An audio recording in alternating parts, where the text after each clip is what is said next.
saya, Irda Sarisnarto. Kali ini saya akan membahas tentang layanan-layanan pada internet. Layanan pertama yaitu email. Email atau electronic mail yang berarti surat elektronik, di mana email tersebut berfungsi untuk mengirim surat. Email bekerja seperti penerima telepon. Walaupun kita tidak aktif atau tidak terhubung dengan jaringan internet, kita mampu untuk menerima email dari seluruh penjuru dunia. Yang berikutnya adalah layanan e-commerce. Pada layanan e-commerce ini digunakan untuk keperluan-keperluan atau kepentingan-kepentingan ekonomi. Contoh dari layanan e-commerce ini adalah aplikasi belanja online Lazada, Shopee, Tokopedia, dan lain-lain. No endorse, bukan endorse. Yang ketiga yaitu e-banking, di mana dengan adanya e-banking, proses transfer uang yang Anda lakukan dapat dilakukan dengan cara cepat dan di mana saja. Dengan adanya proses e-banking memudahkan kita mentransfer uang di mana saja dan kapan saja. Yang ketiga ada VoIP, di mana VoIP adalah singkatan dari Voice over Internet Protocol. Pada VoIP memungkinkan kita berbicara dengan lawan interaksi kita tanpa menggunakan biaya sedikit pun. VoIP di Indonesia tersedia untuk rakyat dan dapat digunakan secara gratis.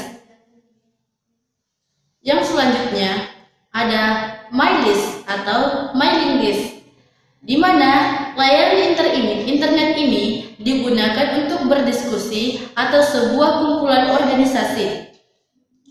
Dalam mailing list, setiap anggota berhak untuk mengirim pesan dan semua anggota yang berada dalam mailing list dapat menerima pesan tersebut yang dikirim dari anggota grup tersebut atau organisasi tersebut. Yang berikutnya ada e-government, di mana e-government merupakan bentuk layanan pemerintahan terhadap masyarakat dengan memanfaatkan teknologi informasi.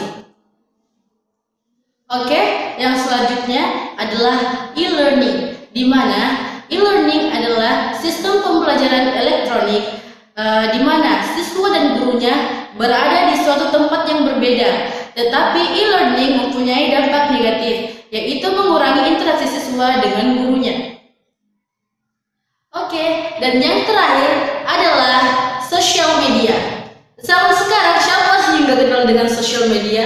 Siapa sih yang gak pakai sosial media? Sosial media adalah tempat kita untuk berbagi cerita, saling berpartisipasi, atau dan lain-lain sesama teman-teman kita atau teman baru kita sendiri. Contoh dari sosial media adalah Facebook, Twitter, Instagram, dan lain-lain. Nah, itulah layanan-layanan internet yang dapat saya sebutkan pada kali ini. Mungkin ada dari kalian yang bisa tambahkan. Terima kasih.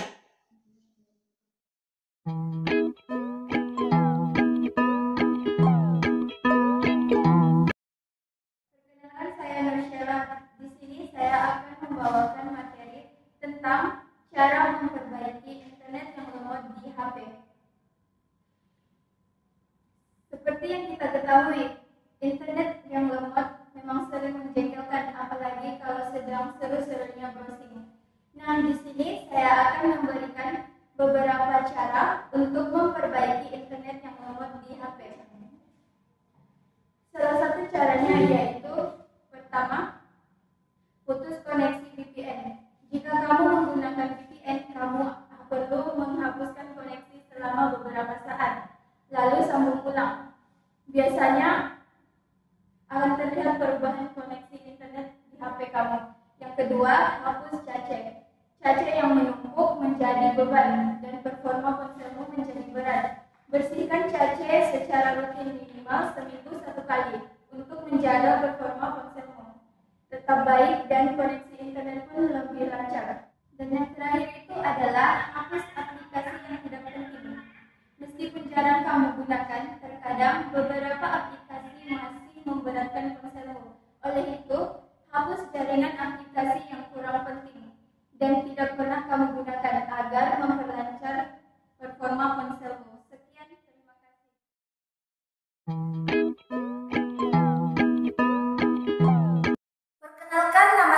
Sadriani. Saya akan membahas dampak positif internet, di antaranya 1. Menambah wawasan dan pengetahuan. Dengan adanya internet, kita lebih tahu mengenai berbagai wawasan dan pengetahuan dari berbagai bidang di seluruh dunia, terutama bagi pelajar. Yang kedua, menjadi media komunikasi. Internet merupakan alat komunikasi yang digunakan untuk masyarakat untuk berkomunikasi dengan pengguna internet lain.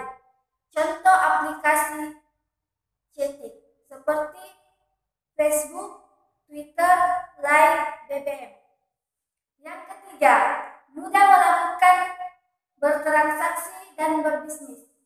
Internet juga dapat menghasilkan keuntungan atau uang bagi Anda yang berdagang secara online. Contohnya, membuka toko online sendiri. Sekian dan terima kasih.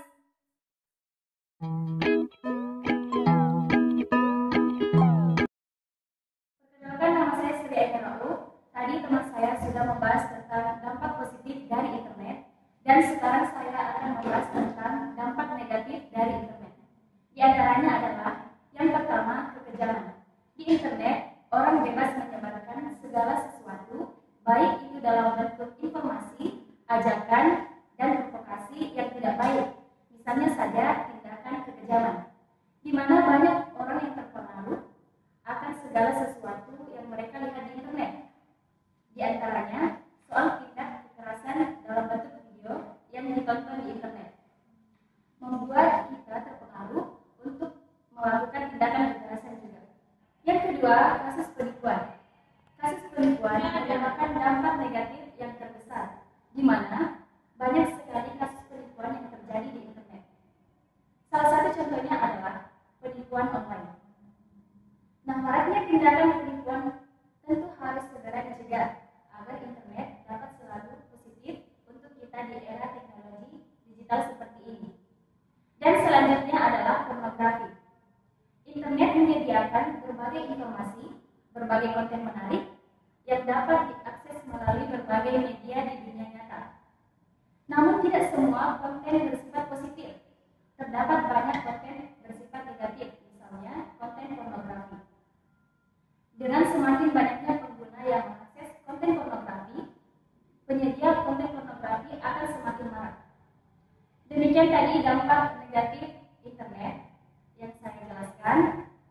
Di sini saya akan memberi solusi atau cara mengatasi dampak negatif dari internet. Di antaranya adalah cerdas menyaring informasi. Jika kita cerdas menyaring informasi, pasti kita akan terhindar dari dampak buruk internet. Selanjutnya, hindari situs-situs yang tidak baik. Kita bisa mengurangi atau mencegah diri untuk mengakses situs yang tidak baik, misalnya situs pornografi. Dengan menahan diri dan menggunakan internet dengan bijak, bisa menjadi cara untuk mencegah dampak negatif dari internet.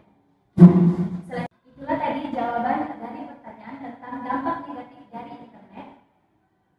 Sekian dan terima kasih.